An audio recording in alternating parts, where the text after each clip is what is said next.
하고 고집부리다가 어떻게 되는 거예요? 다 망하고 마는 거란 말입니다. 여러분, 저도 이제 아이를 키워봤잖아요. 아이를 키워보면 이렇게 그 어린 아이들이 잘하는 게 있습니다. 뭘 잘하냐 그러면 이렇게 남의 집에 놀러 갔다가 그 남의 집 그 아이가 갖고 노는 물건이 되게 좋아 보여요. 그러면 가만히 있다가 그 물건이 이렇게 바닥에 있는 걸 보면 냅다 뛰어가서 그 물건을 꽉 잡아버리고 그때부터 누구 거라 그래요? 지 거라 그래요. 그런데 워낙 그 주인집 아들내미가 그걸 안 포기합니까? 안 포기합니까? 그러니까 두 놈 다 손에 그 악의 힘을 꽉 끼고 내 거야 내 거라면 여러분들 지켜보던 엄마가 막 속이 터져 네 거 아니란 말이야 내 거야 그러다가 돼지게 맞습니다.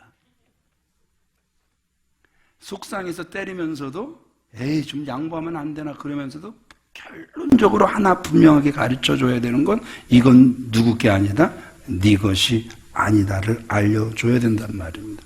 하나님은요 모세를 시켜서 바로에게 가서 이스라엘은 내 백성이니까 내놓으라 이렇게 말씀하셨단 말입니다. 이스라엘은 하나님께서 아브라함에게 내가 너에게 자식을 주어 그 자식을 통하여 큰 민족을 이룰 것이고 그 민족을 통하여서 천하 만민이 복을 얻게 할 것이다 약속하셨고 그 약속대로 세워진 백성이 이스라엘 백성이란 말입니다. 그런데 지금 바로는 이 이스라엘 백성이 누구 거라고 똥꼬집을 피우는 거예요? 자기 거라고 자기 소유라고 고집을 피우다가 망하는 거란 말입니다. 오늘 1절로 8절 말씀은 말입니다. 하나님께서 구별하신 백성의 복을 말씀하고 계십니다. 7절 말씀 같이 읽어보겠습니다. 시작. 개 한 마리도 그 혀를 움직이지 아니하리니 여호와께서 애굽 사람과 이스라엘 사이를 구별하는 줄을 너희가 알리라. 여러분 개가 말입니다. 특징이 뭐예요? 개는 뭘 잘해야 되는 거예요? 짖는 걸 잘해야 돼요. 이 개가 개같지 못하게 이렇게 안 짖고 그러면 그건 보신탕감밖에 안 되는 거란 말입니다. 그렇죠? 근데 여기서 보세요. 개가 한 마리도 그 혀를 움직이지 아니하리니 이렇게 말씀하고 있단 말입니다. 지금 한쪽 애굽 사람들이 사는 데서는 막 곡소리가 나고 막 개들도 막 지금 난리가 났는데 고센 땅에서는 개들이 소리 하나 안 내는 거예요. 요번에 남아공에 있었잖아요. 남아공에 그 집에 그 선교사님 집에 아무래도 이제 막 이렇게 좀 위험하니까 개를 몇 마리를 키우냐 그러면 3마리를 키워요. 몇 마리? 그 3마리 중에 2마리가 그 시각장애인 안내견이에요. 시각장애인 안내견. 아이보리 새끼 이렇게 쫙 잘 빠진 그 2마리 이렇게 하다가 좀 이렇게 좀 잡종기가 있는 똥개 한 마리가 있어요. 근데 선교사님이 걱정을 하는 거예요. 목사님. 저 안내견 쟤들은요 얼마나 순한지 짖지도 않고요. 저 똥개 잡종기가 있는 게 저 2마리를 다 이겨요. 근데 제가 가만히 살펴보니까 이런 거예요. 그 안내견이 워낙 덩치가 있어요? 있어요. 이 덩치가 크고 또 워낙 또 이렇게 또 맹견들은 말입니다. 아무것도 아닌 것 같으면 안 짖어요? 그냥 짖지도 않아요. 우리가 이렇게 동네를 이렇게 산책하게 한 바퀴 도는데 말입니다. 문을 잠고 나왔는데 이 똥개 비슷한 이 잡종견은요, 이 담을 확 뛰어넘어갖고 저희를 따라왔더라고요. 그러면서 다 같이 돌자 동네 한 바퀴가 이렇게 됐어요. 그런데 이놈의 이 잡종견 비슷한 이 똥개가 말입니다. 가는 곳마다 개만 보면 짖고 덤비고 별짓을 다 하는 거예요. 누구 믿고? 주인 믿고. 그러면 다른 똥개들은 주인이 없나요? 그러니까 서로 동네가 시끄러워갖고 개 가지고 산책하는 거 이거 못할 짓이더라고요. 근데 조금 있다가 세상에 그 안내견이 또 나왔네요. 그런데 이 안내견은 말입니다. 동네 개들이 짖든 말든 너는 짖어라. 나는 가리라. 나는 가리라. 나는 가리라. 짖지를 않는 거예요. 여러분, 제가 왜 이 말씀을 드리냐면 말입니다. 워낙 소리에서 짖는 개들을 보면은요, 지들이 약하다라는 걸 티를 내는 거예요. 자기가 두려움이 많다라는 것을 티를 내는 거예요. 근데 워낙 큰 개들은 말입니다. 짖어? 에이, 괜찮아. 나는 내 길 갈게. 그리고 배 올라가동냐. 그래, 그냥 내 위에 돌아서 그냥 마구 밟아라. 너는 워낙 약한 것이니까. 여유가 있단 말입니다. 아니, 이게 실제예요. 실제를 말씀드리는 거예요. 조금 자기보다 잘난 걸 보면 막 지저대고 그 꼴을 못 보는, 이게 보면 이게 잡종개란 말입니다. 거의 똥개 수준이란 말입니다. 그래서 남이 자기보다 조금 잘나 보이면 자기 낮은 자존감 이거를 계속해서 나타나는 거예요. 그래서 가장 못 배기는 안타까운 모습을 보는 거란 말입니다. 그런데 여기서 보세요. 정말 틀림없이 큰 소리가 나야 되는데 세상에 하나님께서 이스라엘과 애굽 사람들이 사는 그 땅은 확실하게 구별해낸 모습을 우리에게 보여주고 있단 말입니다. 여러분, 애굽 사람과 이스라엘 사람을 우리가 한번 비교해 보자는 말입니다. 처음에는요, 이 애굽 사람들이 압도적으로 강했단 말입니다.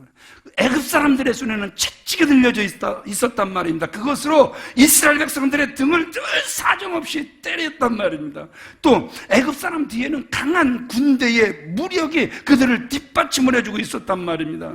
벽돌을 만들어라! 명령권이 그들에게 있었단 말입니다. 그래서 이스라엘 백성들은 등에 채찍을 맞아가면서 자기들이 또 다 지푸라기를 주어서 벽돌을 만들어서 또 집을 지으면 들어가서 사는 건 누가 들어가서 살았어요? 애굽 사람들이 들어가서 살았단 말입니다. 애굽은 강했고 이스라엘은 약했단 말입니다. 그런데 그 두 나라 사이에 하나님께서 개입하시니 전세가 역전이 돼버렸단 말입니다. 애굽 사람들에게는 큰 곡성이 있었지만 이스라엘 백성들에게는 평안과 고요가 있었다 말씀하고 있단 말입니다. 하나님이 애굽은 저주하셔도 이스라엘은 복 주시는 모습을 우리에게 보여주고 있단 말입니다. 오늘날도 세상에는요, 하나님을 섬기는 사람들과 하나님을 모르고 교만하여 강팍한 자들이 있단 말입니다. 오직하면 예수님께서 제자들을 보내실 때 양들을 어디 가운데로 보내시는 것 같다 말씀하셨다고요? 이리 가운데. 그런데 여러분 잘 생각해 보세요. 지금 예수님께서 제자들을 보내시는 것은 이스라엘 같은 땅이란 말입니다. 하나님을 다 알고 율법을 다 알고 그래서 위로는 하나님을 사랑해야 되는지 다 알고 레위기 2장 19, 18절 말씀처럼 내 이웃을 내 몸과 같이 사랑해야 되는 줄 다 알아요. 그럼에도 그 속에 제자들을 보내는데 마치 양을 어디로 보내는 것 같다? 이리. 윤성 기장님을 하나님께서 이렇게 수원 영락교회로 보내실 때 양 틈으로 보내신 것 같아요? 이리 틈으로 보내신 것 같아요? 양 틈이요? 입은 삐뚤어졌어도 말은 바르게 하란 말이에요. 그렇다고 본인이 양이 되는 건 아니에요. 양양해도 양은, 양권사님이 양양거리면 양이라고 쳐줄 수 있는데 아니라는 거예요. 이리 가운데, 양을 이리 가운데 보내는 것 같이. 그러니까 세상에 우리가 어디를 가든지 주의 이름으로 갈 때 환난을 당하는 게 맞아요. 그러나 우리가 분명히 아셔야 될 게 뭐냐면 우리가 환난을 당하나 뭐하라 그러셨어요? 우리 요한복음 16장 33절 말씀 같이 읽어보도록 그렇게 하겠습니다. 시작. 세상에도 너희가 환난을 당하나 담대하라. 내가 세상을 이기었노라. 믿으시면 아멘 하시기 바랍니다. 믿는 자들은, 그래서 주의 이름으로 일하는 자들은 주의 이름으로 들어간 그곳에서 환난을 당하게 돼 있단 말입니다. 이 일들이 얼마나 그 속에서 많은지, 이 일들이 얼마나 삼키려고 하는지. 그래서 양들을 이리 가운데 보내는 것 같다. 제자들의 앞날이 쉽지 않을 것임을. 그래서 실제로 그 유대인들에게 엄청나게 핍박을 당하는 모습도 우리에게, 그래서 심지어 그들에게 죽기까지 하는 모습도 우리에게 보여주고 있는 거란 말입니다. 그럼 계속해서 이어지는 게 뭐냐 하면 구별된 백성의 복은 무엇인가 하는 거예요. 우리 1번 같이 읽어보도록 그렇게 하겠습니다. 시작. 1절 2절 말씀 읽겠습니다. 시작. 그가 너희를 내보낼 때에는 여기서 반드시 다 쫓아내리니 백성에게 말하여 사람들에게 각각 이웃들에게 은금 패물을 구하게 하려 하시더니. 이 말씀이 어디서부터 나온 말씀입니까? 출애굽기 3장 21절 22절 말씀에서 나온 말씀이란 말입니다. 우리 같이 읽어보겠습니다. 시작. 내가 애굽 사람으로 이 백성에게 은혜를 입히게 할지라. 너희가 나갈 때 빈손으로 가지 아니하리니 여인들은 모두 그 이웃 사람과 및 자기 집에 거류하는 여인에게 은폐물과 금폐물과 의복을 구하여 너희의 자녀를 꾸미라. 너희는 애굽 사람들의 물품을 취하리라. 아멘. 세상에 우리에게 원수가 있어요, 있어요? 여러분들이 어디서 산다고요? 내가 일이면 말하지 말고 그래도 내가 양이라고 생각하시면 내가 어디서 살고 있다고요?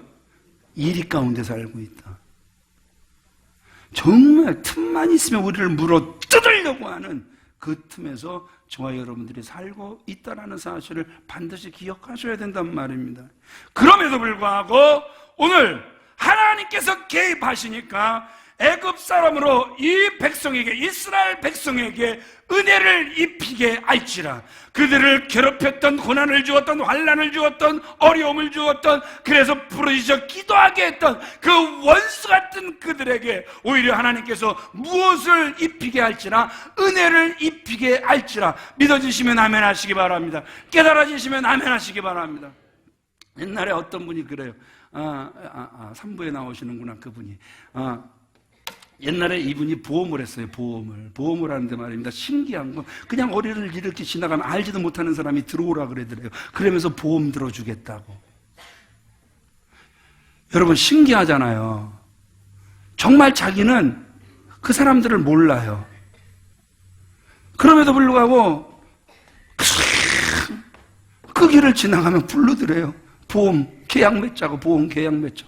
그래서 늘 들어보면 막 신기하다. 늘 그 신기하다라는 이 단어를 입에 달고 살았단 말입니다.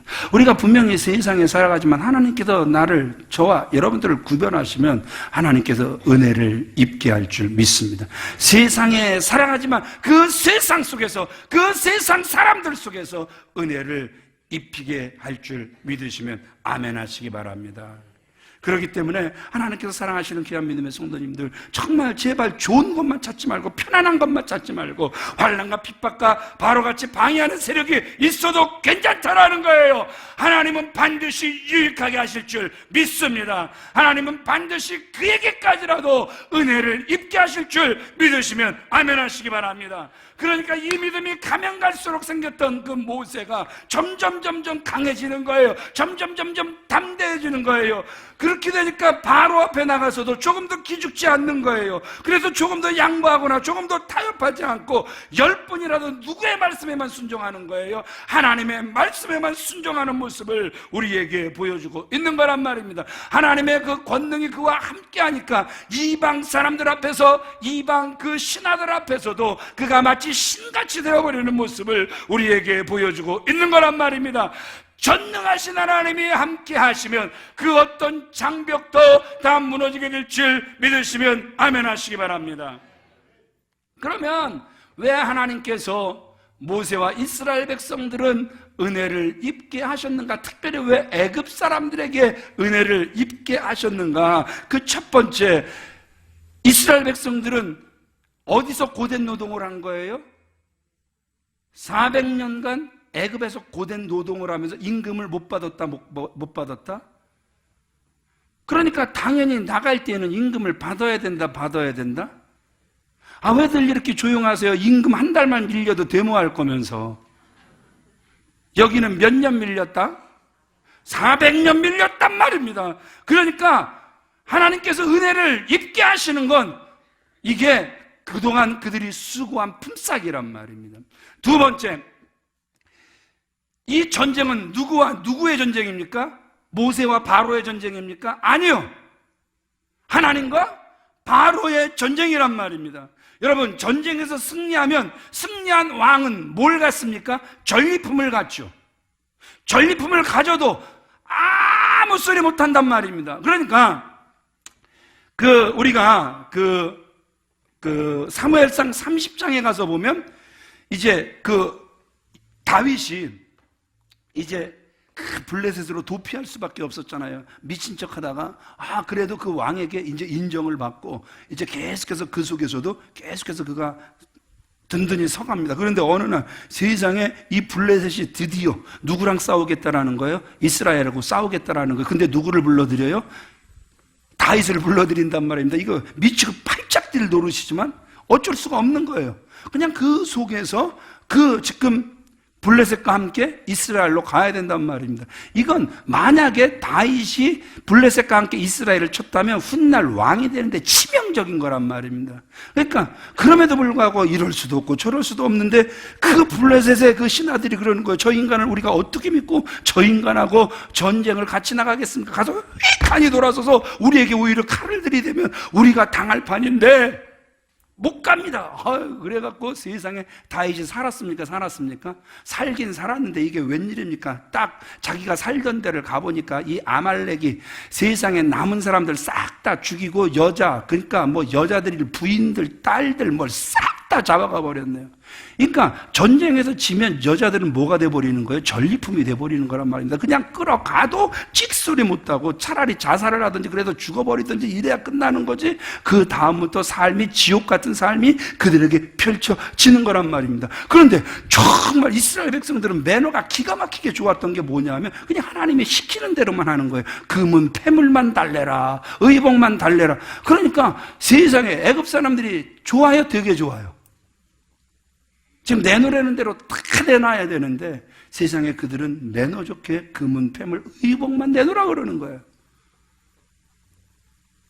그러니까 애굽 사람들도 뺏기는 것이 아니라 그냥 그저 달라는 대로 그저 다 이렇게 주는, 저항한 것이 아니라 자발적으로 내주는 이러한 모습을 우리에게 보여주고 있는 거란 말입니다. 세 번째, 이걸 통해서 따라합시다. 은금 폐물의 주인은 하나님이시다.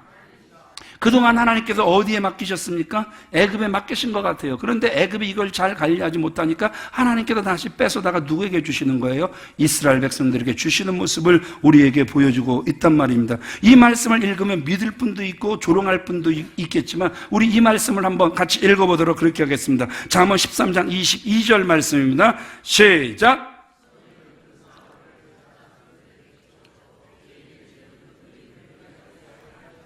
선인은 그 산업을 자자손손에게 끼쳐도, 죄인의 재물은 누구를 위하여 쌓는다? 의인을 위하여 쌓는다. 하나님, 저 악한 놈이 왜 저렇게 잘 됩니까? 아니, 저 악한 사장이 왜 저렇게 잘 됩니까? 성실을 무기를 삼아도 저놈만 잘 됩니다. 우리는 이렇게 하나님 앞에 단언할 때가 있단 말입니다. 그런데 오늘 성경은 너무 분명하게 우리에게 말씀하고 있는 거예요. 죄인이 재물을 쌓는 것은 송랑교 집사님을 위해서 쌓는 거래요. 아멘이 영연천. 안주영 집사님한테 할 테니까 한번 봐봐요. 저분은 어떻게 하나? 악인이 재물을 쌓는 것은 안주영 집사님을 위하여 쌓는 거래요. 짰어. 지금 본인이 크게 아멘을 하면 송랑규 집사님이 곤란해질까봐 지금 본인이 또 예의 갖춘 거 아니에요, 지금. 속이 보였다? 참 천사를 보내. 보통 이렇게 물으면은 아멘을 막 이렇게 막 목청이 터져라 하잖아요. 그래요. 이게 저를 향한 예의인데, 예의는 저쪽에다 갖추는 체면 안수는 이 안수 집사님. 다시 묻겠어요. 집사님 때문에 지금 시간이 끌어지고 있는 거예요. 요번에도 아멘 현창케 해봐라. 악인이 자꾸 재물을 쌓는 건 곧 그 재물을 안주영 집사님을 위하여 쌓는 거란 말이에요. 아멘! 이렇게 해야지. 세상에 지금 유도하는 게 그런 건데 세상. 아멘. 지금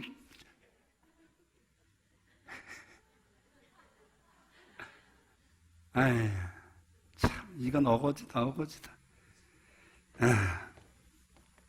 여러분 한번 생각해 보세요. 물질은 본래 누구 것이냐 그러면 하나님 거란 말입니다. 하나님께서 주인이시란 말입니다. 그래서 그 주인이 필요한 사람에 맡기시는 거예요. 때로는 바벨론에게도 맡기고 때로는 애굽에도 맡기고 때로는, 그렇죠? 그 하나님께서 원하시는 곳에 이런 걸 맡긴단 말입니다. 그래서 그 재물은 우리가 맡아 관리하는 것뿐이란 말입니다. 아멘이십니까? 그러니까 그런데 관리를 잘못하게 되면 당연히 누가 다시 찾아가는 거예요? 주인이 찾아가 버리는 거란 말입니다. 그리고 네 번째, 그 보물은 장참 이스라엘 사람들이 시내 산에서 뭘 만들 재료였습니까? 또 성막을 만드는 도구로 그들이 받은 거란 말입니다. 보세요. 자, 이제 광야에서 나가면 하나님을 섬길 성막을 지어야 되는데 이스라엘 백성들은 아직 그것이 성막에 쓰일 것이라고도 모르면서 그냥 받기만 했단 말입니다. 그래서 자녀들을 다 치장을 시켰단 말입니다. 여러분 생각해 보세요.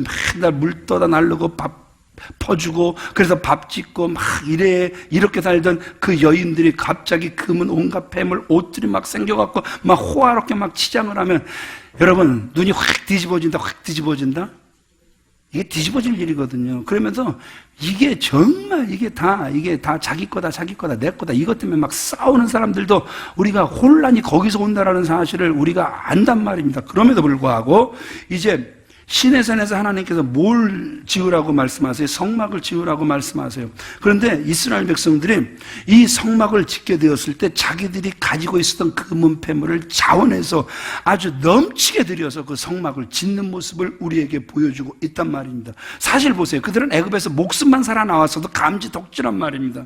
그런데 애굽 사람들에게 금은 폐물을 달라고 하니까 옷을 달라고 하니까 달래내로 싹 주었단 말입니다. 그래서 그들은 뭘 분명히 알았냐 하면 그것은 내 것이 아니라는 사실을 아는 거예요. 누구 것이 아니다? 하나님의 권능에 역사하셔서 자기들이 소유하고 있을 뿐이지 그것은 자기 것이 아니라는 사실을 너무나도 잘 알고 있는 거예요. 그래서 성막을 짓는다고 하니까 그 사람들이 자원하여서 막 넘치도록 가져오니까 그만 가지고 오세요. 그만 가지고 오세요. 그만 가지고 오라고 할 정도가 돼서 그게 가져오는 것이 멈춰지는 모습을 우리에게 보여주고 있는 거란 말입니다. 오늘 이 시대에 처럼 보기 힘든 모습, 그러나 정말 하나님께서 보시길 원하시는 모습은 바로 이 모습일 거란 말입니다. 하나님이 주신 것들을 주님의 요구에 합당하게 사용할 수 있는 저와 여러분들이 되어지시길 우리 주 예수 그리스도의 이름으로 축원을 드립니다. 두 번째, 우리 같이 읽어보겠습니다. 시작. 5절로 7절 말씀을 읽습니다. 시작. 애굽 땅에 있는 모든 처음 난 것은 왕에 앉아있는 바로의 장자로부터 맷돌 뒤에 있는 몸종의 장자와 모든 가축이 처음 난 것까지 죽으리니 애굽 온 땅에 전무후무한 큰 부르짖음이 있으리라. 그러나 이스라엘 자손에게는 사람에게나 짐승에게나 개 한 마리도 그 혀를 움직이지도 아니하리니 여호와께서 애굽 사람과 이스라엘 사이를 구별하는 줄을 너희가 알리라. 여러분 생각해 보세요. 장자를 죽이는 재앙은 아예 족속의 뿌리를 치는 거란 말입니다. 집안의 대를 이을 자이므로 장자를 정말 크게 여긴단 말입니다. 그래서 기력의 시작이다 할 정도로 장자는 정말 큰 그러한 사람이란 말입니다. 그런데 애굽의 가정들마다 통곡이 나지 않는 집이 하나도 없는 거예요. 그런데 이스라엘 사람들이 거하는 그 땅에는 사람, 짐승, 개 한 마리도 그 혀를 움직이지 않고 아주 평온한 모습을 우리에게 보여주고 있는 거란 말입니다. 밤에 하나님께서 천사를 보내서 이제 심판하실 때 세상의 문설주에 피가 묻어 있는 집은 그냥 넘어가는 것이고 피가 묻어 있지 않는 집은 어디든 그것이 왕의 집이든 신하의 집이든 그것이 교도소든 할 것 없이 하나님께서 첫것들은 싹 다 죽여버린 모습을 우리에게 보여주고 있는 거란 말입니다. 유월절을 영어로 패스오버, 우리가 이렇게 이야기합니다. 무슨 뜻입니까? 넘어갔다 이러한 뜻이란 말입니다. 우리가 유월절 어린 양은 예수 그리스도를 상징하고 있다는 사실을 너무나도 잘 알고 있단 말입니다. 하나님께서 흑암재앙을 내리실 때에도 우박재앙을 내리실 때에도 이스라엘 백성들이 거한 고센 땅에는 하나님께서 그들을 구별하여 주셔서 다 피해간 줄 믿으시면 아멘 하시기 바랍니다. 아멘 하시기 바랍니다.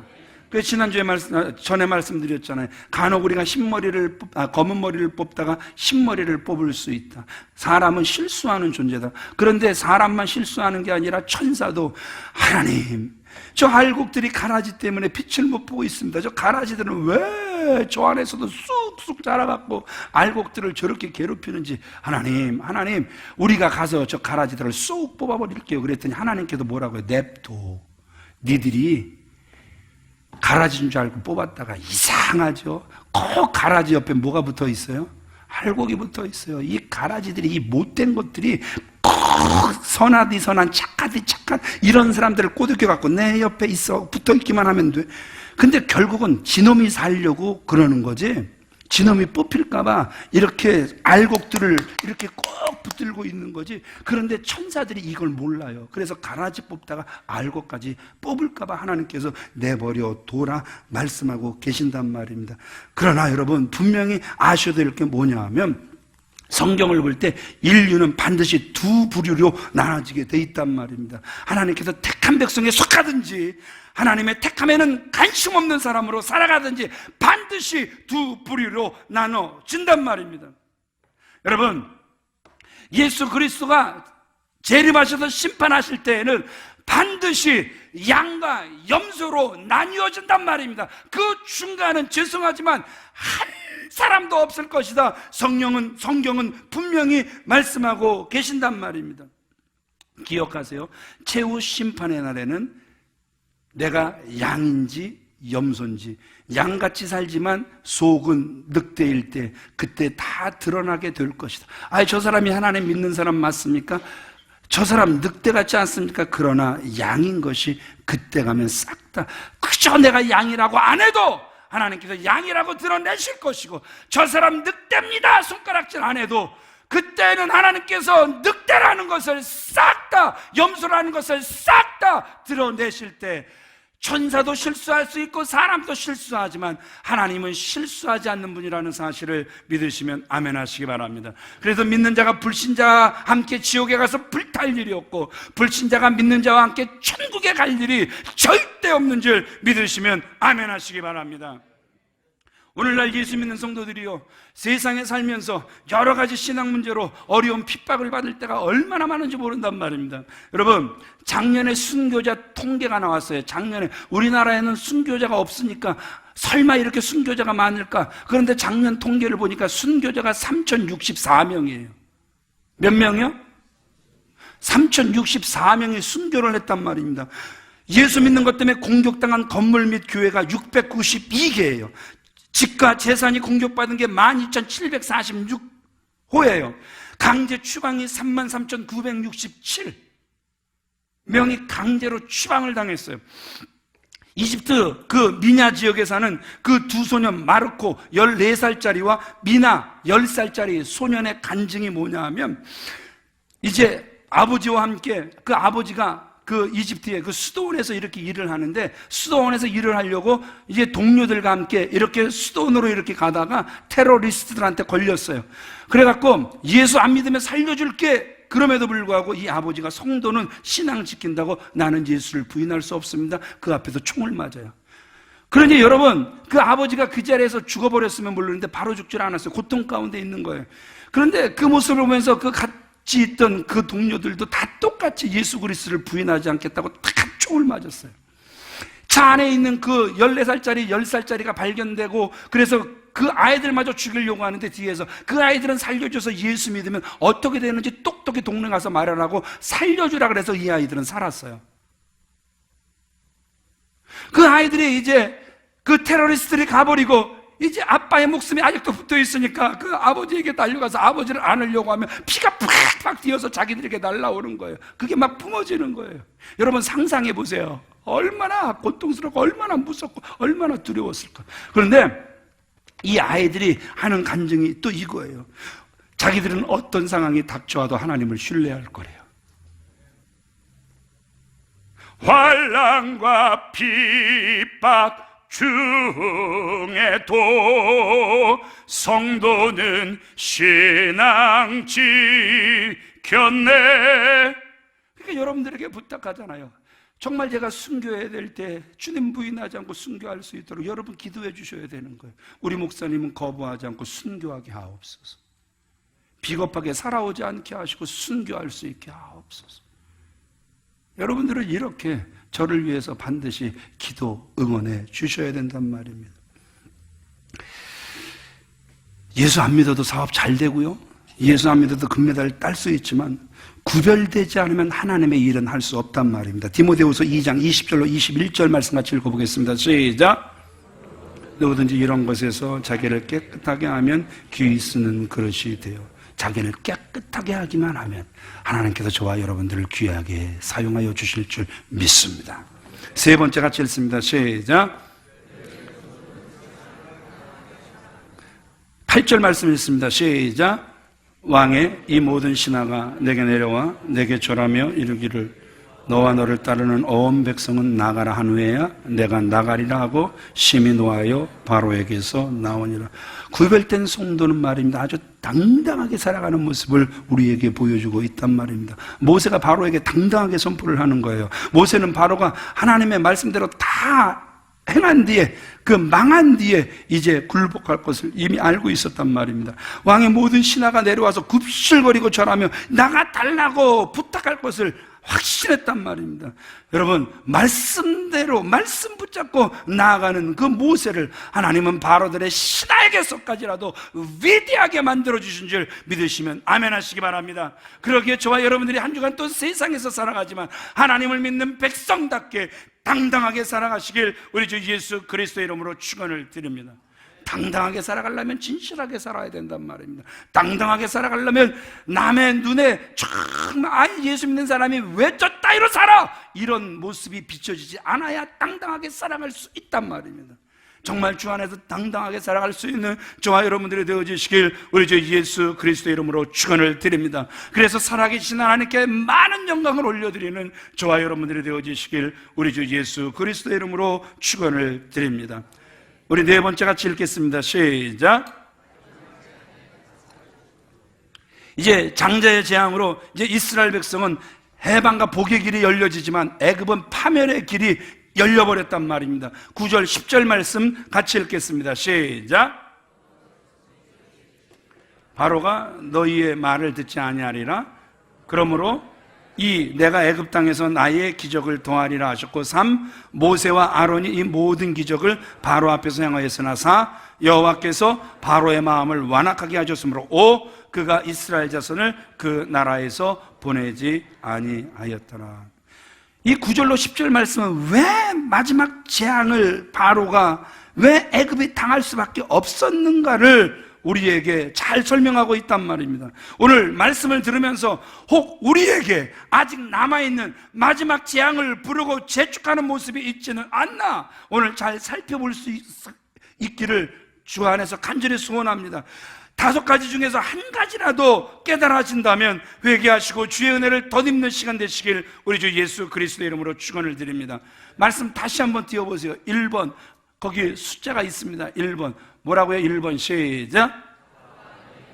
듣지 아니하리라. 자, 바로가 너희 말을 듣지 아니하리라. 그러니까 지금까지 바로는 뭐하지 않는 거예요? 10가지 재앙이 일어나도록 순종하지 못하는 거예요. 우리 2번을 같이 읽습니다. 시작. 내가 애굽 땅에서 나의 기적을 더하리라. 하나님이 재앙을 계속해서 더하시는 거예요. 세 번째 같이 읽어보겠습니다. 시작.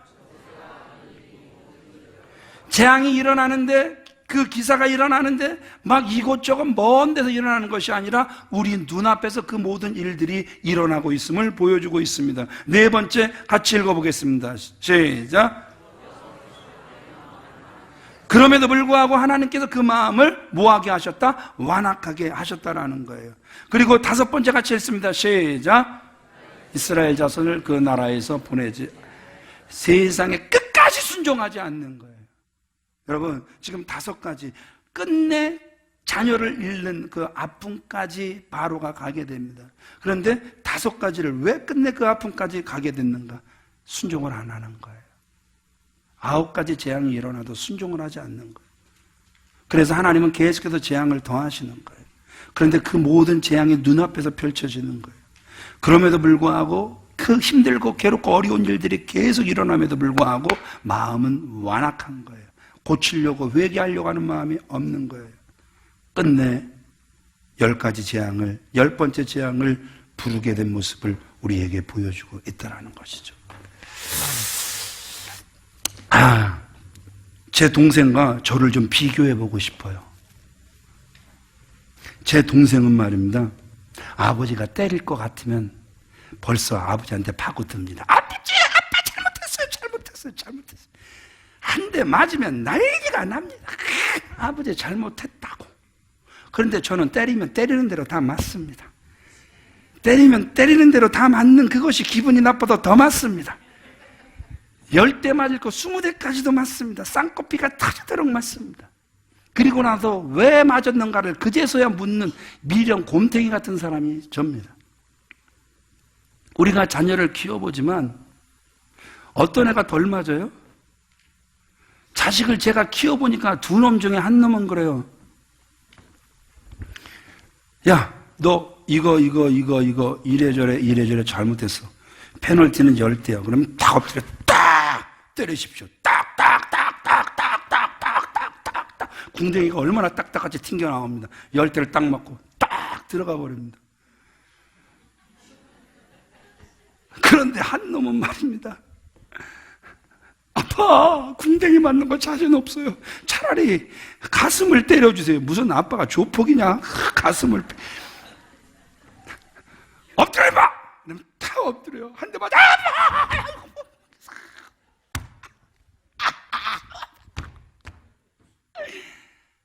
이놈은 10대 맞고 2대밖에 안 맞습니다. 이해가 되세요? 이해가 되세요? 10대 맞을 거 20대 맞는 사람이 있어요. 매를 부르는 사람이, 버는 사람이 있습니다. 고집센 사람이에요. 자존심을 안 꺾으려고 하는 사람이에요. 그런데 덜 맞는 사람이 있어요. 무조건 파고드는 거예요. 뭐 했다고? 잘못했다고. 뭘 잘못했는지도 모르고 일단 잘못했다 그래요.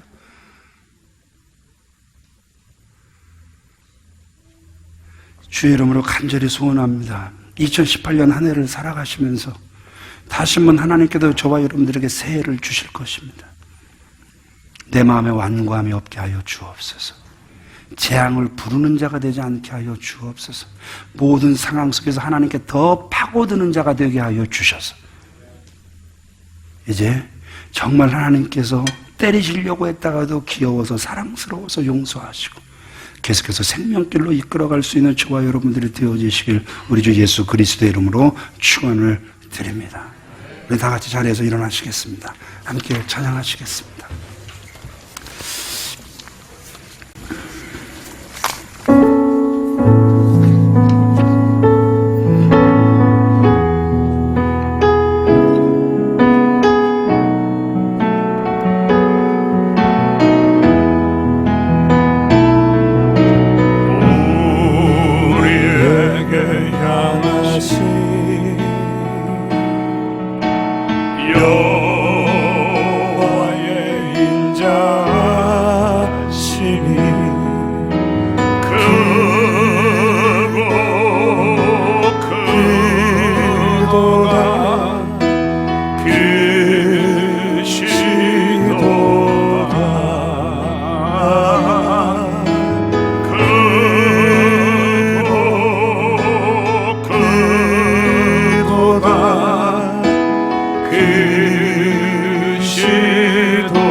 선포할까요?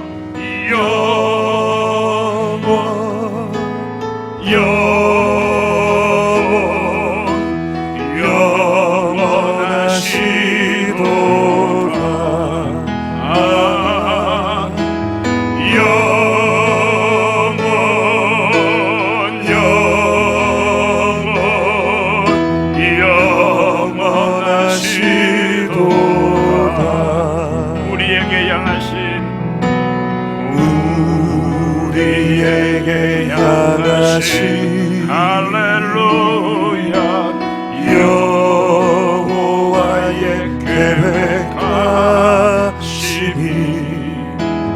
놀랍고 놀랍다 놀라우시도다